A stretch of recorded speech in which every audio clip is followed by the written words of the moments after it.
مولانا روم اپنی مثنوی میں ایک حکایت بیان کرتے ہوئے نصیحت کرتے ہیں کہ ایک بوڑھے میاں جو کوئی 80-90 کے پیٹے میں ہوں گے ہانپتے کانپتے ایک سونار کی دکان پر پہنچے اور کہنے لگے، ارے میاں زرگر، تھوڑی دیر کے لیے مجھے اپنی ترازو دے دو، مجھے یہ سونا تولنا ہے۔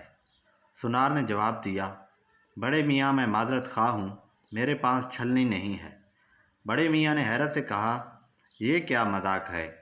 میں تجھ سے سونا تولنے والی ترازو مانگ رہا ہوں اور تو کہہ رہا ہے کہ میرے پاس چھلنی نہیں ہے۔ واہ بھلے مانس، مجھے چھلنی نہیں، ترازو درکار ہے، ترازو۔ سونار نے کہا، قبلہ و کعبہ، میں بالکل سچ کہہ رہا ہوں، میری دکان میں جھاڑو بھی نہیں ہے۔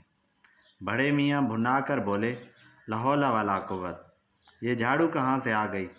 بھائی مجھے تو ترازو چاہیے، اگر ممکن ہے تو مہربانی کر کے عنایت کر دو، خواہ مخواہ بہرا بن کر الٹی سیدھی مت ہانکو۔ سونار نے کہا، حضور میں نے آپ کی بات بڑی اچھی طرح سنی ہے، خدا نخواستہ میں بہرا ہوں نہ دیوانہ کہ آپ کی زمین کی پوچھیں اور میں آسمان کی کہوں۔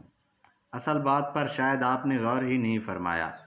بندہ پرور، آپ کے پاؤں قبر میں لٹکے ہوئے ہیں، آپ خود سوکھ کر لکڑی ہو رہے ہیں، ہاتھوں اور گردنوں میں ماشاءاللہ ریشہ بھی ہے۔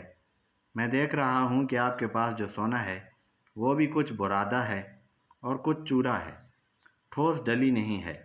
اس لیے یہ ضرور ہوگا کہ تولتے ہوئے آپ کا ہاتھ کانپے گا اور سونے کا برادہ زمین پر گر جائے گا۔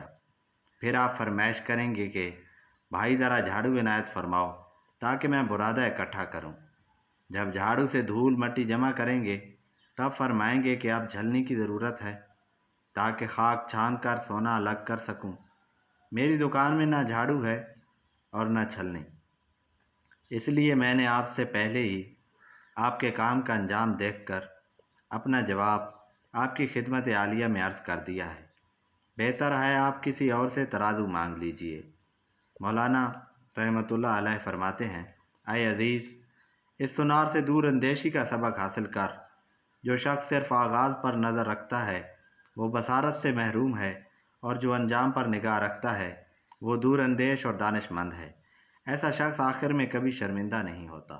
مزید ایسی ویڈیوز کے لیے چینل سبسکرائب کریں۔